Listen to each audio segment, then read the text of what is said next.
네, 안녕하세요.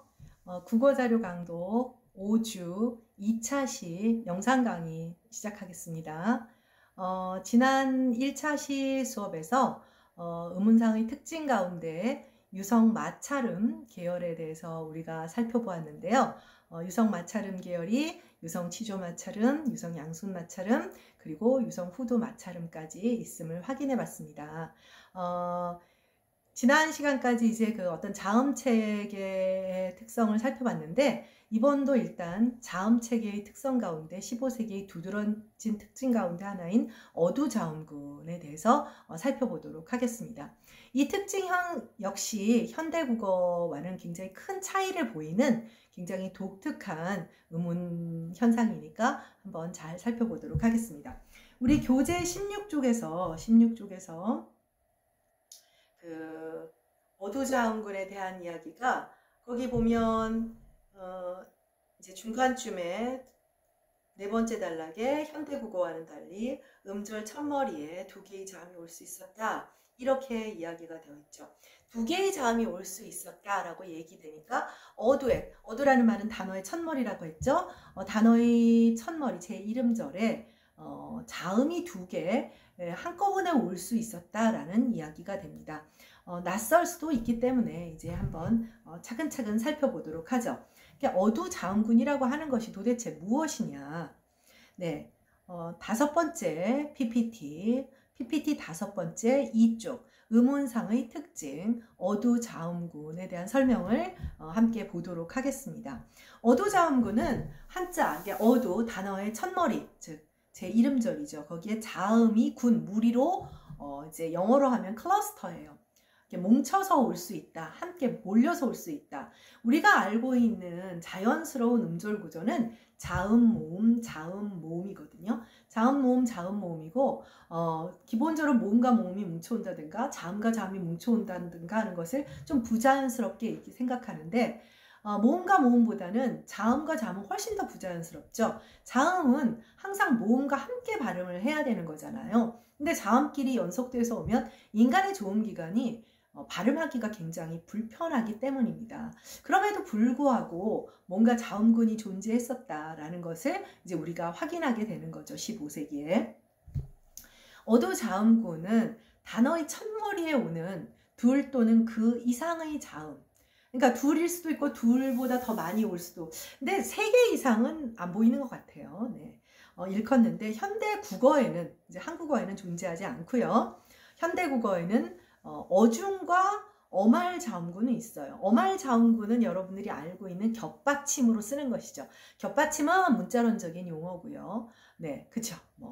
달, 리을, 기역. 자, 그러면 어중 자음군은 뭐냐면 닭이라는 단어에 만을 붙이죠. 그럼 모음과 모음 사이에 세 개의 자음이 한꺼번에 오는 경우가 있잖아요. 그쵸?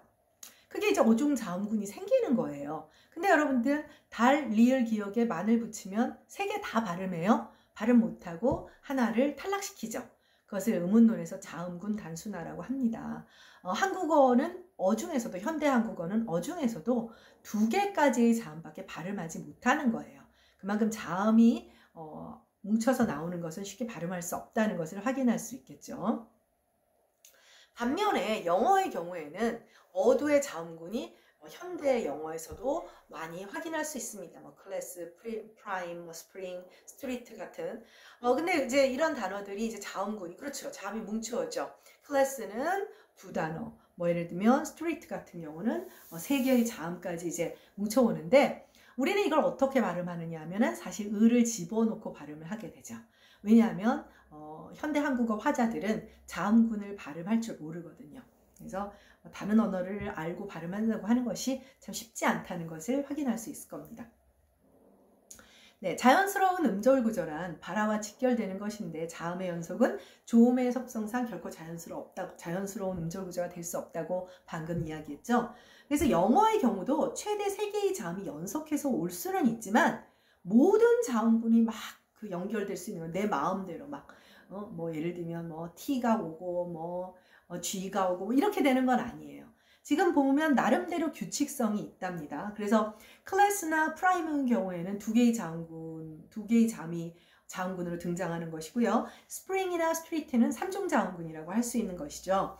자, 그래서 3개의 자음이 연속되는 3중 자음군의 경우 굉장히 부담스럽게 생겼잖아요. 그러니까 무슨 얘기냐? 자음군이 뭉쳐서 나와도 인간의 좋은 기관으로 발음을 할 수 있게끔 구조화되어 있다는 거예요.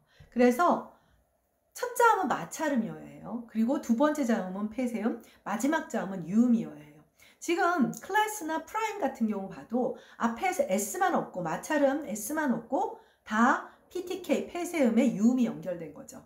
이게 사실 순수 자음은 PTK 즉 폐쇄음밖에 없고 마찰음은 완전 폐쇄가 안 이루어지니까 공기가 통하고요. 유음의 경우에는 자음 가운데 가장 모음적 속성이 강해서 공기가 통하거든요.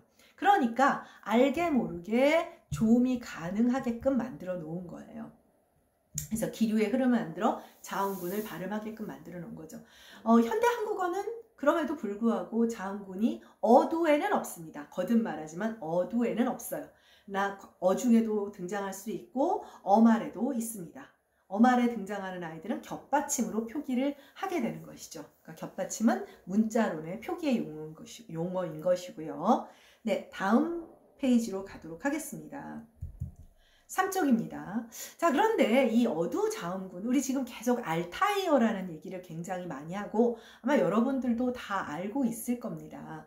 알타이어는 이제 나중에 뭐 국어사 시간에 국어의 개통론 해가지고 국어의 개통을 배우게 될 텐데 18세기 후반, 19세기, 20세기 초까지 이제 서구 제국주의 침탈과 더불어 어떤 언어의 개통에 대해서 인류학적인 어떤 그 형제인류학적인 어떤 인종이나 이런 것에 대해서 관심을 갖다 보면 당연히 인간은 호모 로쿠엔스니까요. 말을 하는 그 호모 사피엔스잖아요. 그렇다 보니까 이제 언어에 대해서도 이제 서구에서 많은 관심을 갖게 되었어요. 그래서 이제 나름대로 분류를 하게 되었는데 이제 대표적인 그런 그 어군이라고 하죠. 어군이 아니라 어족이라고 하죠. 어군이 아니에요. 어군과 어족은 좀 다른 거예요. 어족이 더 큰 개념이에요. 어족, 랭귀지 패밀리라고 합니다. 그럴 경우에 이제 인도 유럽 어족이 있어요. 인도가 이제 원래 인도의 아리안족들이 이제 유럽 그쪽 서쪽에서 동진을 했기 때문에 그래서 인도 유럽 어족이 같은 랭귀지 패밀리고요. 알타이 어족이라고 하는 게 있어요. 이제 한국어가 포함되어 있는 알타이 어족은 그게 4대 어파가 있는데요. 4대 어파가 있는데 몽고 어파, 터키 어파, 퉁구스 어파, 한국 어파 이렇게 4대 어파가 있습니다.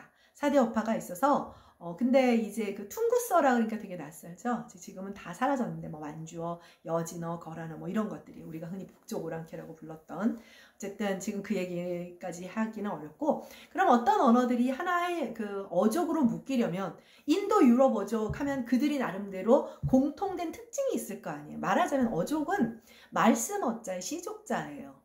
친족관계, 마치 인간의 친족관계에 비유해서 언어를 분류한 개념이거든요. 그러니까 예를 들면 나하고 제가 친족관계라고 하면 친족관계가 되는 어떤 족보가 있을 거 아닙니까? 그럼 근데 그 족보가 아무렇게 만들어지는 건 아니죠. 언제부터 누구의 자손으로 어떻게 또 공통 특징이 있겠죠. 뭐 예를 들면 형제들 뭐 사촌 뭐 육촌들 모이면 우리 집안은 뭐 다 쌍꺼풀이 있어. 한국 사람들 쌍꺼풀이 없는데 등등 뭐 이런 식의 생물학적인 뭐 어떤 그것처럼 언어도 그런 어떤 같은 랭귀지 패밀리 어족으로 묶일 때 공통 특징이 있어요. 그것을 개통론이 공통 특징론이라고 합니다. 그래서 알타이어에도 공통 특징이 있어요. 이거는 이제 장황하게 얘기할 것은 없는데 뭐 대표적으로 모음 조화가 있다든지 그 다음에 어두 자음 군이 없다든지 뭐 어두에 유음이 올 수 없다든지 뭐 관계 대명사가 없다든지 뭐 등등 네 어쨌든 한 6가지 정도의 공통 특징인데 그건 나중에 국어사 시간을 배우도록 하고 그래서 그 중에 아주 대표적인 공통 특징이 뭐냐면 어두에 오는 자음에 제약이 있어요. 어두에 오는 자음에 2가지 제약이 있는데 일단 어두에 자음군이 올 수가 없어요. 어두에 자음군이 올 수 없고 또 한 가지는 유음이 올 수 없어요. 여기는 안 썼지만 리을이 올 수도 없어요. 네, 유음이 오는 고유어가 없답니다. 고유어는 외려 말고요. 뭐 라면 뭐 이런 거 뭐 이런 거 말고 고유어는 유음으로 시작하는 단어가 없어요. 그래서 알타이어는 어두에 오는 자음의 제약을 가하는 조건들이 있는데 자음군이 올 수 없고 유음이 올 수 없어요. 그래서 알타이어는 어두 제음 제육을 어두 자음군이 올 수 없는데 허허 그런데 훈민정음 창제 당시에는 이거 누가 봐도 어두에 자음군이 오는 것처럼 보이는 거예요. 늘 말하지만 15세기에 굉장히 단기간에 만들어진 발명품이에요. 그리고 굉장히 잘 만들어진 발명품이죠. 여기에 쓰여져 있는 문자를 실제 포네틱 밸류 음가가 없는데 심심해서 집어넣었다든가 디자인상 모양상 넣었다 이렇게 보기에는 사실은 훈민정음 즉 한글이라는 그런 문자가 너무나 과학적이란 말이죠. 그렇다면 어두자음군을 표기하는 것 같은 문자 표기가 있다면 이거는 우리도 어두자음군을 15세기에는 가지고 있었다는 거예요. 근데 알타이어의 특징에는 걸맞지 않죠. 참 여러분들이 초기 1세대 국어학자들이라고 생각한다면 참 흥미롭기도 하고 고민이 많이 되는 그런 국어사적 주제라는 것을 알 수 있을 겁니다. 어쨌든 여러분들은 알타이어의 공통 특징에 위배되는 어떤 특징이 15세기에 있었던 것으로 보이는 거예요. 네, 다음 페이지로 가도록 하겠습니다. 네, 자, 어두자음군과 합용병서라고 했어요. 이미 합용병서에 대해서 여러분들 배웠습니다. 네, 언제 이런 반응이면 안 돼요. 네, 내가 언제 배웠어? 이러면 안 됩니다. 네, 그래서 합용병서라고 하는 것은 분명히 표기법의 원리죠. 합용병서 뭐였어요?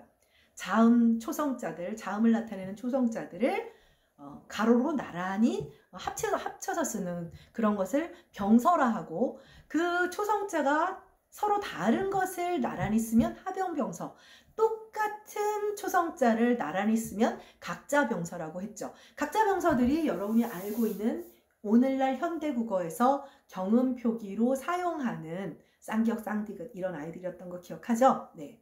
근데 각자병서는 15세기 국어사의 연구에서 그렇게 중요하지는 않아요. 왜 중요하지 않냐면 각자병서 표기는 한자음 표기에만 주로 사용되고 1933년 맞춤법 통일안에 이르러서 우리말 표기에 주로 사용되었기 때문에 병서 중에서 우리에게 고민거리를 주고 또 연구거리를 주고 여러분들한테 암기거리가 되는 것은 합용병서입니다. 이 합용병서가 의문론적으로 어두자음군과 관련이 있었던 것으로 보여요.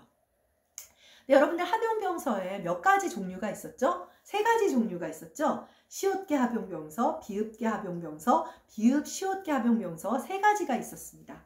자, 그렇다면 이 세 가지가 모두 어두자음군을 나타낸 것일까요? 근데 혹시 여러분들 복습한 친구들이라면 시옷계는 된소리를 나타낸다 라고 했던 설명을 기억할 겁니다. 또 고개가 갸우뚱해지죠? 자, 그러면 설명을 다시 찬찬히 볼까요? 네, 4쪽 어두자음군과 합용병서입니다. 해례의 합자해에 등장하고 있는 다음과 같은 합용병서에 대한 기술이 있어요. 근데 이 기술을 보면 어두자음군의 존재를 부정할 수는 없습니다. 있기는 있었던 것 같아요.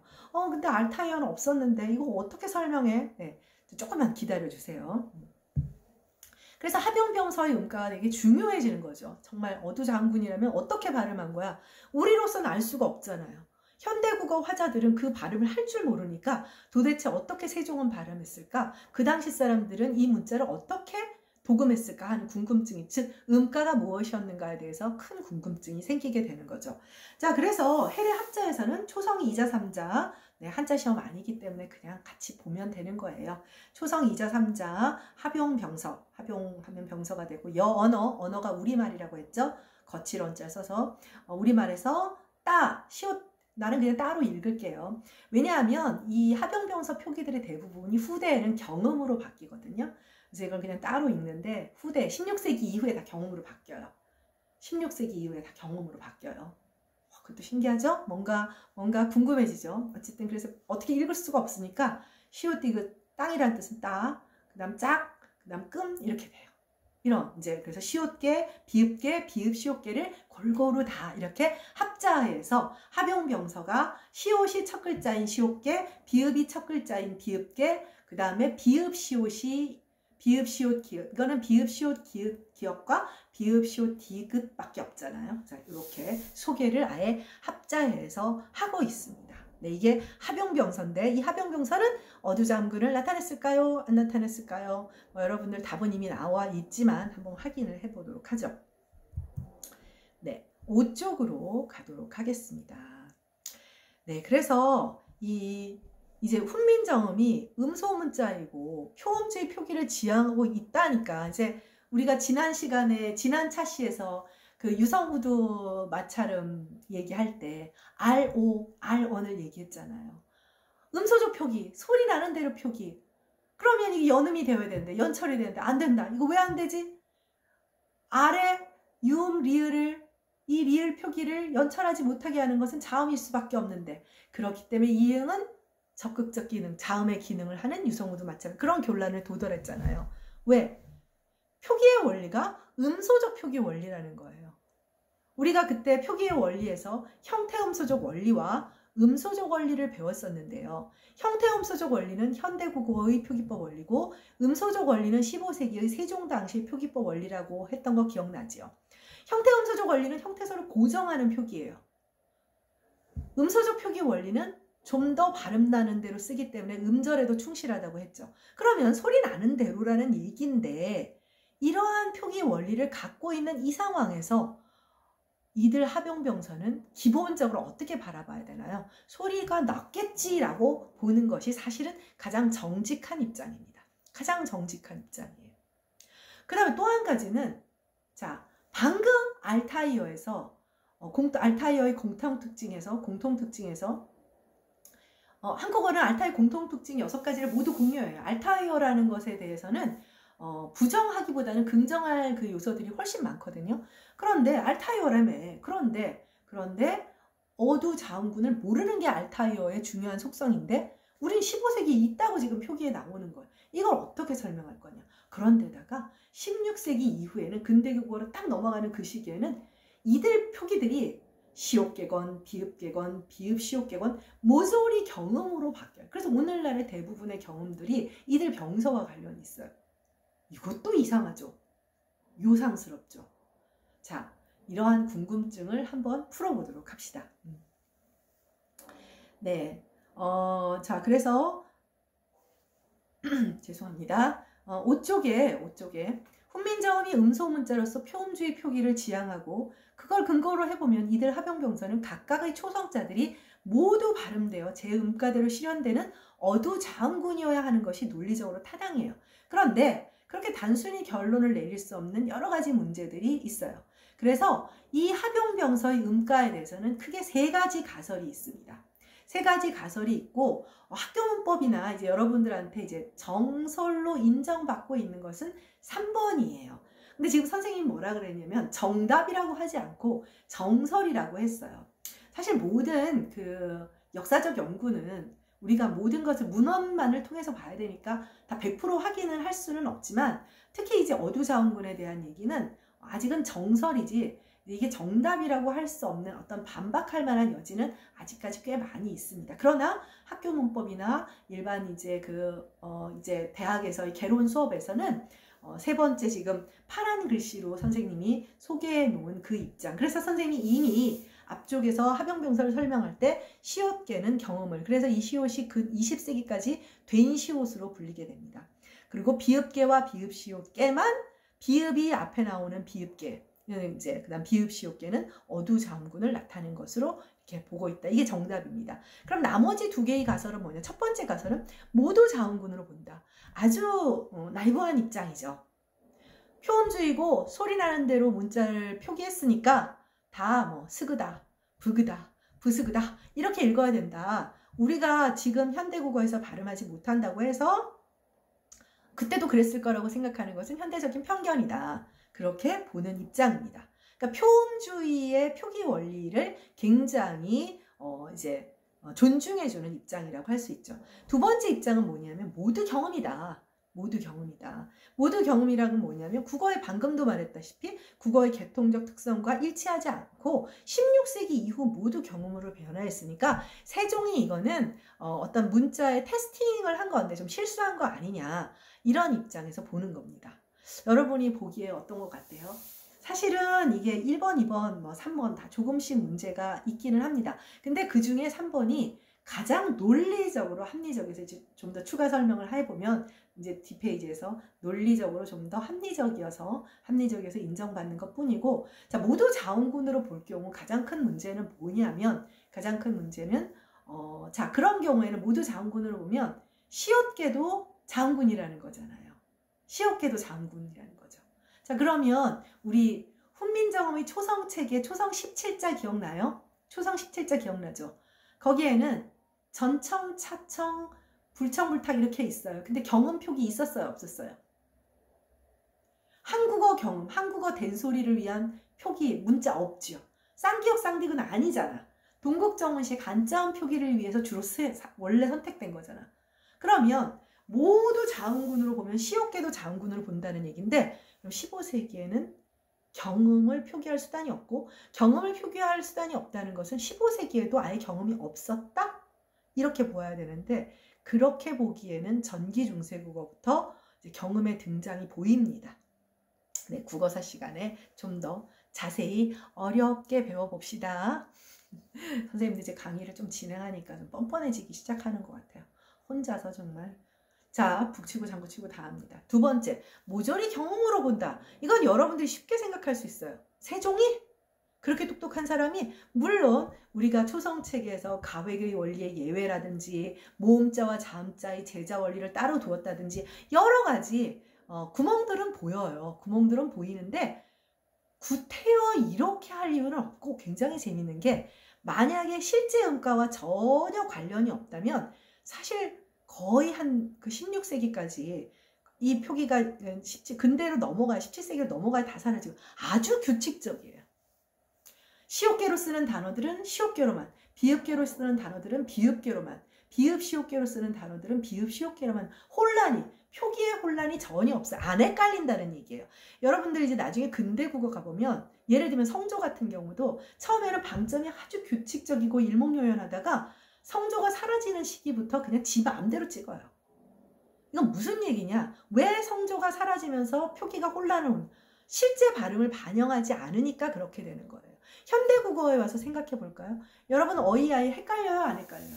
어이아이 헷갈리죠? 왜 헷갈려요? 전설의 두 중모음이 우리가 변별이 안 되거든요. 그러니까 표기에서도 혼란스러운 거예요. 그런데 15세기에 훈민정음으로 된 여러 가지 문헌들은 시옷개와 비읍개와 비읍시옷개의 표기가 아주 규칙적이에요. 그리고 경음으로 변화하는 시기에 이르면 아주 지 멋대로 막 이렇게 썼다가 시옷개로 썼다가 비읍개로 썼다가 아주 난리 부르습니다. 그때 변화한 거죠. 그때 변화한 거죠. 그래서 1번, 2번 모두 여러 가지 문제가 있기 때문에 일단은 시옷개는 경음으로, 비읍개와 비읍시옷개는 어두자음을 나타내는 것으로 현재로서는 보고 있습니다. 보고 있습니다만 이러한 논의도 살짝 문제가 있기는 해요. 그래서 결론적으로 15세기 어두자음군의 체계를 이렇게 제시를 할 수가 있어요. 그러니까 시옷개는 경음 표기니까 이제 빼버리고 어두자음군으로는 이런 형태들만 있는 거죠. 그러니까 그냥 편히 말하면 브스, 브스, 브드가 있고, 그 다음에 브드, 브트, 브뜨가 있고, 그 다음에 브끄가 있다. 이렇게 되는 거예요. 자, 여기서 한 가지 기억해 볼 것은 비읍, 시옷, 디귿과 비읍, 시옷, 기역의 음소 표시가 보니까 자음이 한 개예요? 자음이 두 개예요? 브끄, 브뜨죠. 브뜨, 브끄죠. 왜 이렇게 되지? 브스드, 브스그가 아니고 왜 브뜨, 브끄지? 이런 생각이 든다면, 자, 2초에 시간을 줄 테니까 내가 시옷개가 뭐라고 했지? 시옷개는 경음이라고 했죠. 경음이라고 했죠. 시옷 기역으로 쓰면 끄, 시옷 디귿으로 쓰면 뜨, 시옷 비읍으로 쓰면 뿌가 되는 거예요. 된소리 기호이니까요. 그렇게 보니까 뭡니까? 아, 비읍시옷개는 우리가 편의상 비읍시옷개로 부르는데 실제는 비읍 플러스 시옷디귿, 비읍 플러스 시옷기역이 되는 거예요. 그러니까 합용병서의 측면에서는 초성자가 3개 나열되었지만 실제로는 비읍에다가 경음, 비읍에다가 경음뜨, 비읍에다가 경음끄가 결합된 형태라는 거죠. 자, 이계문 선생님이 이제 이 3번째, 이계문 선생님 많이 나오죠? 이계문 선생님이 이제 국어사 개설에서 이 3번째 안을 제안을 했는데 이 제안이 받아들여진 것이 조금 더 논리적이었다고 했잖아요. 자, 이렇게 보니까 지금 합용병서 보지 말고요. 합용병서 보지 말고, 합용병서 보지 말라는 것은 지금 초성자, 한글로 된 비읍시옷, 비읍직 보지 말고 음소기호 뒤에 들어있는 음성기호를 보세요. 브스, 브즈, 브드, 브트, 브뜨, 브끄. 자음군이 모두 삼중자음군 보여요? 안 보여요? 안 보이죠. 자, 평음과 결합이 되건 경음과 결합이 되건 혹은 유기음과 결합이 되건 그런 차이만 있을 뿐 이들은 모두 이중자음군이에요. 비읍시옷디귿, 비읍시옷기읍, 비읍시옷개는 합용병서일 때 초성자만 3개가 나열된 거라는 거죠. 왜냐? 비읍의 경음표기인 시옷디귿, 경음표기인 시옷기역의 결합이기 때문이라는 거예요. 결과적으로 이계문 선생님의 체계, 즉 시옷개를 경음표기로 봄으로써 삼중 어두자음군을 인정하지 않아도 돼요. 자, 어두자음군 지금 엄청 불편하다고 했잖아. 우리의 계통과 맞지 않다고 했잖아. 근데 삼중자음군까지 있다는 것은 어마어마한 부담이에요. 어마어마한 부담인 거죠. 그러면 시옷개를 된소리로 봄으로써 이중자음군까지만 볼 수 있는 논리적 장점이 생기게 되는 거예요. 그래서 그러한 측면에서 이제 수용을 했지만 이계문 선생님의 이 책에도 어두자음군에 대해서 여러분들이 한번 잘 들여다보세요. 아까 영어의 어두자음군을 얘기할 때 폐쇄음들이 계속되는 것이 불편하니까 하나는 마찰음, 뒤에는 유음 뭐 이런 얘기를 했잖아요. 자, 얘네들은 지금 다 순수 자음들, 장애음들끼리 연결된 거예요. 어마어마하게 부담스러운 어두자음군이죠. 어마어마하게 부담스러운 어두자음군입니다. 그렇죠? 그래서 이런 측면에서 과연 이런 어두자음군들이 15세기에 발음되었느냐? 사실 정설로 얘기할 수밖에 없는 이유는 타임머신을 타고 그 당시로 날아가지 않나 참 쉽게 설명하기 어려운 부분이 있어요. 자, 미리 보는 국어의 역사를 얘기해주면 전기중세국어 시기, 즉 10세기에서 14세기 그 사이에는 어두자음군이 없었던 것으로 보여요. 어두자음군이 없었던 것으로 보였는데 여러 가지 또 음운 변화가 생기면서 우리가 훈민정음 창제 이 당시에 어두자음군이 생겼어요. 생기고 그리고 16세기 이후에 사라져요. 다 경우로 변했다고 했죠. 그러니까 국어의 역사에서 어두자음군, 이 불편한 장애음의 연속이라고 하는 이 불편한 어두자음군의 존재는 굉장히 일시적이었던 한 몇백 년 정도의 잠깐 존재했던 것이 아닌가 이렇게 보고 있어요. 그래서 과도기적으로 존재했다 이렇게 보고 있고, 그리고 계통적으로 너무 불편한 어떤 음절 구조다 보니 이 어두자음군이 이제 금방 우리 국어의 역사에서 경험으로 전체적으로 바뀌면서 국어의 역사에서 사라진 것으로 이제 우리가 현재 보고 있습니다. 이제 보고 있는데 그러다 보니까 이제 가설들이 뭐 경음설, 이제 모두 어두자음군설 이런 얘기들과 사실은 아직도 논쟁을 하고 있는 부분이 있어요. 그럼 전기중세국어는 이제 뭐 나중에 얘기하겠지만 전기중세국어에서 그러니까 간단히 말하면 제1음절에 있는 모음이 탈락을 하면서 과도기적으로 어두자음군이 생겼던 것으로 보여요. 그러니까 어떤 언어 변화가 계통적인 공통된 특성을 갖고 있다 하더라도 그런 어떤 예외적인 변화라고 하는 것은 항상 있어요. 우리 그 지난 시간에 순경음 변화 얘기했다시피 언어 변화는 기계 변화가 아니에요. 인간의 조음기관을 통해 나서 가장 예측할 수 없는 존재가 인간이잖아요. 그래서 인간의 여러 가지 어떤 조음과 조음 능력 또 이런 것들에 따라서 변화하기 때문에 그래서 인문학 속에 들어가 있는 것입니다. 예측할 수가 없잖아요. 어떤 어휘의 선택, 하물며 예를 들면 어떤 유행어의 선택, 어휘의 선택도 예측할 수 없는데 언어 변화라고 하는 것이 그런 속성이 있는 것 같습니다. 자, 그래서 이게 지금 이 어두자음군에 대한 얘기 16조 이야기가 이제 여기서 자음에 대한 얘기는 이제 여기서 일단 이것 말고도 굉장히 많은 얘기들이 이제 국어사에 가면 있지만 이제 이 책의 저자이신 고영근 남기신 선생님께서는 강독을 하는데 최소한 이 정도는 알아야 되지 않는가라는 생각으로 이 정도 소개를 하고 계신 것 같아요. 참 국어 역사 기대가 되죠. 이렇게 국어사가 몇 줄 얘기하는데 이렇게 오랜 시간이 걸립니다. 네, 다음에 이제 그 모음으로 넘어가기 때문에 오늘 영상을 여기서 끝내도록 하겠습니다. 네, 수고했고요. 다음 3차시 수업에서 만나도록 하겠습니다. 수고했습니다.